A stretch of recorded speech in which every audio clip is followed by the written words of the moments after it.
Selamat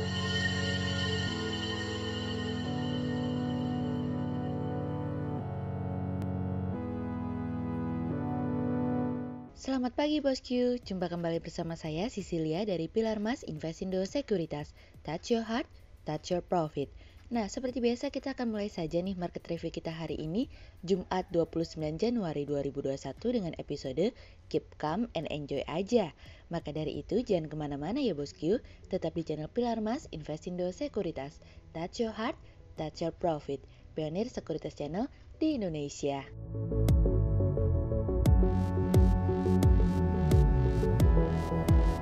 Seperti biasa kita akan mulai dari Global Economics Calendar. Ada berita dari US Wholesale Inventories month on month yang naik dari sebelumnya 0% menjadi 0,1%. Kemudian ada dari US Initial Jobless Claims yang turun dari sebelumnya 914K menjadi 847K. Kemudian ada dari US Continuing Claims yang turun dari sebelumnya 4.974K menjadi 4.771K. Kemudian kita beralih ke Corporate News. Ada berita dari PT El Nusa Tbk atau ELSA yang bidik peluang peningkatan kinerja dari target produksi minyak 1 juta barel dari kontan.go.id. Kemudian ada dari PT Aneka Tambang Tbk atau Antam yang mendapatkan persetujuan ekspor mineral logam untuk penjualan ekspor biji bauksit tercuci dengan kadar AI203 sama dengan 42% sebesar 1,89 juta wet metric ton atau WMT untuk periode tahun 2021 hingga 2022 dari kontan.go.id. Kemudian ada dari PT Perusahaan Gas Negara Tbk atau Pegas yang menargetkan peningkatan penyaluran gas bumi mencapai 12% pada tahun ini atau setara 912 BBTUD dari kontan.go.id. Kemudian pada perdagangan hari Kamis tanggal 28 Januari 2021, IHSG ditutup melemah sebesar 129 poin atau sebesar 2,12% menjadi 5.979. Sektor pertambangan, infrastruktur, industri dasar, properti, perkebunan, industri konsumsi, keuangan, aneka industri bergerak negatif dan menjadi kontributor terbesar pada penurunan perdagangan IHSG kemarin. Sementara investor asing mencatatkan pembelian bersih sebesar 52 miliar rupiah. Kemudian kita akan masuk ke market review kita hari ini. Cerita hari ini akan kita awali dari pertumbuhan ekonomi Amerika. Yap, data yang ditunggu-tunggu telah tiba nih bosku. Data pertumbuhan ekonomi Amerika pada kuartal keempat mengalami penurunan, tapi masih berada di area yang positif. Pertumbuhan ekonomi Amerika masih tumbuh sebesar 4%, namun turun cukup dalam dari kuartal ketiga yang berada di 33,4%. Sejauh ini rumah tangga menjadi lebih berhati-hati dalam melakukan konsumsi, terutama dalam kegiatan yang berhubungan dengan pelayanan dan juga barang dagangan. Namun ada sesuatu yang luar biasa ketika penjualan rumah masih mampu untuk menggerakkan sektor konstruksi dan para perusahaan masih terus membelanjakan peralatan sehingga menopang kinerja manufaktur. Kehadiran stimulus terkait dengan COVID-19 nanti akan membuat dorongan belanja konsumsi akan mengalami peningkatan.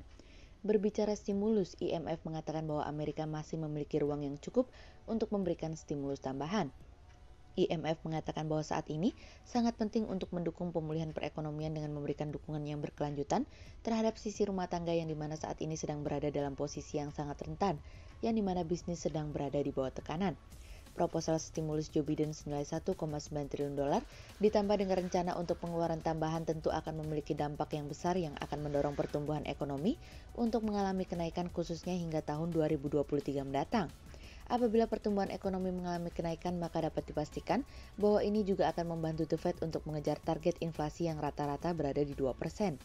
Tidak hanya itu saja loh bosku, investasi publik dalam sektor infrastruktur jangka panjang akan mengalami peningkatan dan sejauh ini kami bersama IMF yakin bahwa apa yang dilakukan oleh Biden sudah merupakan sesuatu yang tepat ke depannya karena akan mampu menopang perekonomian yang dimana tengah berjuang untuk tidak menyerah terhadap penyebaran wabah virus corona.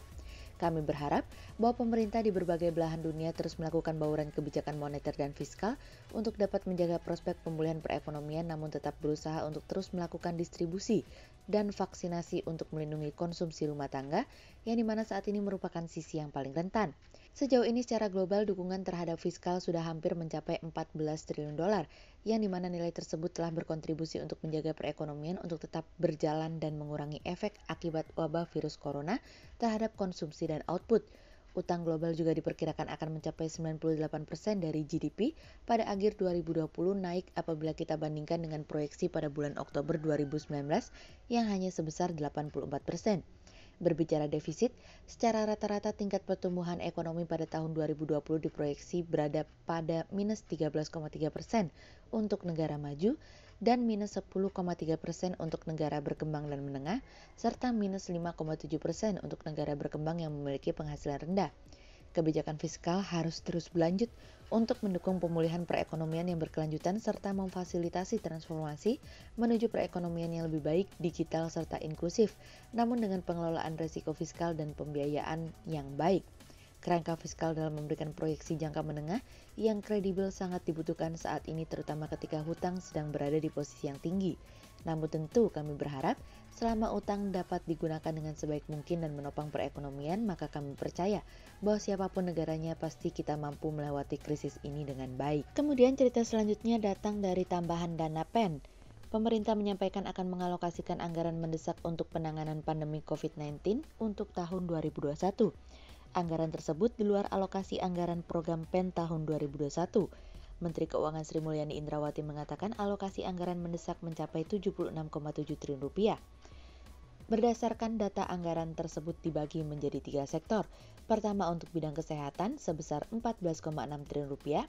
Kedua, untuk anggaran perlindungan sosial sebesar 36,6 triliun rupiah. Ketiga, tambahan anggaran untuk usaha mikro, kecil, dan menengah atau UMKM dan dunia usaha sebesar 25,5 triliun rupiah. Peningkatan kebutuhan ini diantaranya terjadi karena pemerintah memutuskan menyamakan subsidi bunga kredit usaha rakyat atau KUR dengan non-KUR. Meski demikian, Sri Mulyani memastikan bahwa tambahan anggaran tersebut tidak akan memperlebar defisit sebagaimana diamanatkan dalam Undang-Undang tentang Anggaran Pendapatan dan Belanja Negara tahun anggaran 2021 yang dipatok 5,7% terhadap PDB. Dana tambahan tersebut merupakan refocusing anggaran dari total belanja negara tahun ini sebesar 2.750 triliun rupiah. Tentu, harapannya adalah bahwa program PEN ini dapat membantu untuk menjaga prospek pemulihan ekonomi yang berkelanjutan agar dapat menjaga ekspektasi dan harapan akan pemulihan ekonomi tahun ini. Sehingga berdasarkan technical analisa, kami melihat saat ini IHSG memiliki peluang bergerak bervariatif dan ditradingkan pada level 5.860 hingga 6.154. Ada potensi bagi IHSG untuk rebound, namun rebound tersebut bisa saja menjadi sebuah alasan yang baik untuk dapat menjual di harga tinggi di tengah tekanan koreksi saat ini. Berikut stock watch pilar emas hari ini ya bosku. Yang pertama ada dari LSIP, kemudian yang kedua ada dari KLBF, dan yang ketiga ada dari ACES. Berikut dua saham yang kami analisa hari ini ya bosku. Yang pertama ada dari BMRI atau PT Bank Mandiri Tbk yang menargetkan pertumbuhan kredit secara bank only sekitar 5% hingga 7% tahun ini. Di tengah ketidakpastian akan wabah pandemi COVID-19 yang diprediksi, aktivitas ekonomi masih terdampak wabah tersebut. BMRI masih optimis akan pertumbuhan dari pemberian kredit, hal ini seiring dengan program vaksinasi nasional yang diharapkan akan membantu pemulihan ekonomi nasional. Perusahaan pun masih menyadari kondisi meskipun vaksinasi COVID-19 sudah mulai berjalan, namun kondisi ekonomi diperkirakan masih akan belum bisa pulih sepenuhnya tahun ini. Untuk mencapai target pertumbuhan kredit tahun ini, bank sudah mendata sektor-sektor ekonomi yang akan jadi fokus ekspansi mereka. Sehingga berdasarkan technical analisa dalam tren pada jangka waktu short term, berpotensi untuk bullish dengan target 7.450 dan tingkat probabilitas sebesar 51%. Sementara dalam jangka waktu long term, berpotensi untuk bullish dengan target 8.000 dan tingkat probabilitas sebesar 86%.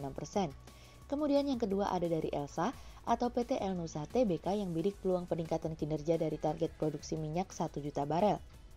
Hal ini seiring untuk mendukung program pemerintah dalam merealisasikan produksi minyak 1 juta barel per hari atau BPH. Merujuk data Ditjen Migas Kementerian ESDM, konsumsi domestik BBM pada kondisi normal berkisar di angka 1,5 juta BPH.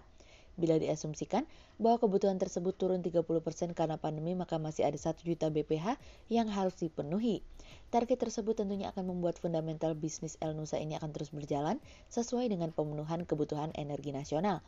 Sehingga berdasarkan technical analisa dalam tren pada jangka waktu short term, berpotensi untuk bearish dengan target 330 dan tingkat probabilitas sebesar 52%. Berikut kami akan menampilkan 40 saham pilihan dari pilar emas.